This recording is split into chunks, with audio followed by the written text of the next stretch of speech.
chave que mudou a minha história, irmão, é que a gente precisa parar de pedir como favor aquilo que já foi estabelecido como herança. Ajuda a pregar, fala para alguém perto de você: não peça como favor aquilo que já é a sua herança. Irmão, olha para mim. Sabe por que tem muita gente que tem dificuldade de vencer o pecado? Porque acha que a minha luta com o pecado vai me dar uma vitória com o pecado. Irmão, você está sempre caindo no mesmo erro, pastor. Eu estou lutando contra o pecado, e é por isso que você está perdendo. Porque a nossa vitória contra o pecado não fala a respeito de uma vitória que eu vou enfrentar, fala a respeito de uma vitória que Jesus já enfrentou. A vitória contra o pecado está ligada à herança. Eu não vou vencer o pecado porque eu sou forte. Não, eu vou vencer o pecado porque Jesus na cruz, Ele venceu os principados e potestades e fez de todos eles um espetáculo público, triunfando sobre eles no Calvário. O domínio próprio, a bondade, a benignidade, o fruto do Espírito, a autoridade, a unção, a identidade, a herança, tudo isso está disponível porque há mais de 2000 anos atrás Jesus já venceu por nós. Ele recebeu o que era meu e Ele deu para mim o que era dele. Isso é herança. A glória da igreja está na herança, a força da igreja está na herança, a autoridade da igreja foi concedida como herança. Então não peça como favor aquilo que já é a sua herança. Somos mais do que vencedores. Em Cristo Jesus somos mais do que vencedores. Alguém está comigo? Diga amém. Outra coisa importante é a gente entender que nós somos como o nosso Pai é. Você é exatamente como o seu Pai é. Por isso que é tão importante sabermos quem o nosso Pai é.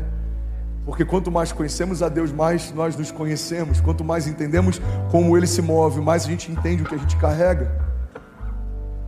Já falei sobre isso aqui 1000 vezes, mas vai ser novo para alguém. Eu lembro de uma vez que a Cécia, pequenininha, ela amava cantar aquela música Cordeiro e Leão. E ela me perguntou: pai, por que Jesus morreu como um cordeiro e Ele ressuscitou como um leão? Por que a música fala disso? Eu falei: filha, porque quando Jesus veio, Ele não veio para se defender, Ele veio para se entregar. E é por isso que Ele veio como um animal, um dos animais mais indefesos. Não existe dispositivo de defesa num cordeiro. Ele veio para se entregar, mas depois que Ele morreu e ressuscitou, Ele ressuscita como um leão. Ele é o leão da tribo de Judá, Ele governa. E eu quero que você lembre disso, irmão. Se somos filhos de Deus, somos assim como Deus é. Se Ele é um leão, nós somos também. A Bíblia diz que os ímpios fogem sem que haja ninguém a persegui-los, mas nós somos ousados como um leão. Alguém pode levantar sua mão e profetizar isso? Diga: no lugar do medo, coragem. No lugar da dúvida, certeza. Diga: no lugar de tudo que se levanta contra mim, diga: tudo que o céu já liberou sobre mim. No lugar das mentiras, promessas. No lugar da angústia, diga: a paz que excede todo entendimento. Nós não somos daqueles que retrocedem, nós somos daqueles que permanecem e serão salvos. Diga: independente do que se levanta, diga: eu sei quem me garante. Os meus inimigos vêm contra mim por um caminho, mas por 7 caminhos eles fugirão. Você pode celebrar Jesus no seu lugar. Aleluia, aleluia, aleluia. Provérbios 28:1. Os ímpios fogem sem que haja ninguém a persegui-los, mas os justos são ousados como um leão. Preciso correr porque eu ainda estou no primeiro pilar. Alguém está recebendo algo de Deus? Diga amém. Irmão, fomos feitos reis e sacerdotes. Antiga aliança, você se movia em uma dessas verdades ou em nenhuma delas. Alguns não eram nem reis nem sacerdotes, mas na nova aliança fomos feitos reis e sacerdotes. 1 Pedro 2,9 diz: vocês porém são a geração eleita, sacerdócio real, nação santa, povo exclusivo de Deus, para anunciar as grandezas daquele que os chamou das trevas para a sua maravilhosa luz. O que reis fazem? Reis governam, reis liberam destinos, reis liberam palavras, e essas palavras são acatadas. O que são sacerdotes? são aqueles que falam em nome de Deus, porque eles também gastam tempo ministrando na presença de Deus. Sacerdotes são aqueles que têm autoridade para libertar cativos, para curar enfermos, são aqueles que carregam o perfume de Jesus. Irmão, você foi chamado para ministrar, mas também para liderar. Você foi chamado para ser sensível para ouvir, mas também para ser ousado para governar. Você foi chamado, e essa é a loucura que para alguns parece paradoxal, mas para nós é o nosso desafio, a nossa jornada de fé. Quando o inferno se levanta, somos ousados, somos revestidos de uma fúria. É como o amor de Jesus é um amor furioso. Mas quando estamos no secreto, somos calmos, mansos, humildes. Nos prostramos diante de Deus, mas nos colocamos de pé com ousadia diante do inferno. A Bíblia fala sobre uma batalha em que vários exércitos se unem contra o exército do Deus vivo. E aí o rei, ele ora a Deus, ele pede socorro. Senhor, me ajuda, não tem como vencer, o exército é muito grande, os inimigos são muito fortes. Aí Deus dá uma palavra para ele, fala: você vai para a batalha e você vai levar o ministério de louvor à frente da batalha, e vocês vão cantando e vocês vão celebrando, e eu darei vitória a vocês. A Bíblia diz que no dia seguinte, no dia da batalha, o ministério de louvor vai à frente, eles vão celebrando a vitória, eles vão declarando a vitória. E quando eles chegam no campo de batalha, os inimigos se confundem e começam a se degladiar entre si. Então quando eles entram no campo de batalha, todos os inimigos já estavam vencidos. O único esforço que eles tiveram que fazer era tomar para si os despojos de guerra. O que a palavra está nos ensinando, irmão, é que o fato de termos as nossas batalhas vencidas por Deus não significa que a gente não precisa estar no campo de batalha. Os milagres não vão acontecer enquanto a gente está sentado no nosso sofá.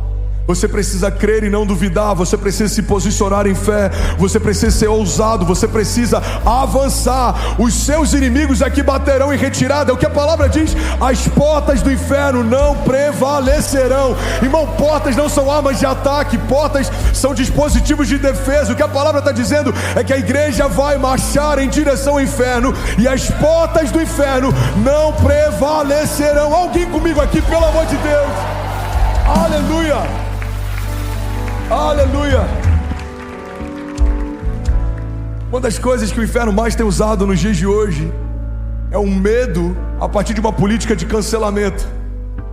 Eu não vou falar sobre ideologia de gênero porque eu posso ser preso. Eu não vou falar sobre ideologia de gênero porque eu posso ser sancionado. Eu não vou falar sobre algumas loucuras que a gente está vendo hoje porque a gente pode ser combatido. Eu não vou falar sobre uma agenda progressista porque a gente pode ser denunciado. Irmão, se nós pararmos de falar sobre o reino que fazemos parte e sobre a verdade que nós cremos, nós perdemos a essência de sermos quem somos. Menos de 3% da população levanta bandeiras e milita a partir de uma política de cancelamento. Qual que é a ideia que o inferno quer gerar? É a mesma ideia que Jezabel tinha. Se o profeta não se calar, eu quero a cabeça dele numa bandeja de prata. Quando calarem os profetas e a voz profética da igreja, se calarem aquilo que nós cremos e a nossa autoridade, aí, irmão, não faz sentido sermos chamados povos de Deus, porque a Bíblia diz que são os ímpios quem fogem, não nós. Você está comigo? Diga amém. Menos de 3%. Levanta uma bandeira que tem calado a igreja. A política de cancelamento, ela é tão sutil e ela é mais ou menos assim: se você não tocar nos pontos sensíveis, a gente vai fingir que não está vendo o que você fala, mas se você fizer barulho, a gente vai cancelar você. Pastor, essa política do cancelamento é recente, né? Não, essa política do cancelamento, a gente viu a força dela mais de 2000 anos atrás.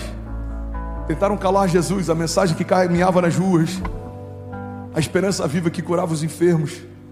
A Bíblia diz que eles se reúnem e dizem que a gente precisa pará-lo. Inclusive, um dos momentos mais decisivos foi depois da ressurreição de Lázaro. A Bíblia diz que depois que Lázaro foi ressuscitado, então eles se reuniram e eles disseram: a gente precisa parar esse homem. E então tramaram a morte de Jesus. É isso que a religião faz, é isso que os perseguidores da verdade de Deus fazem. Quanto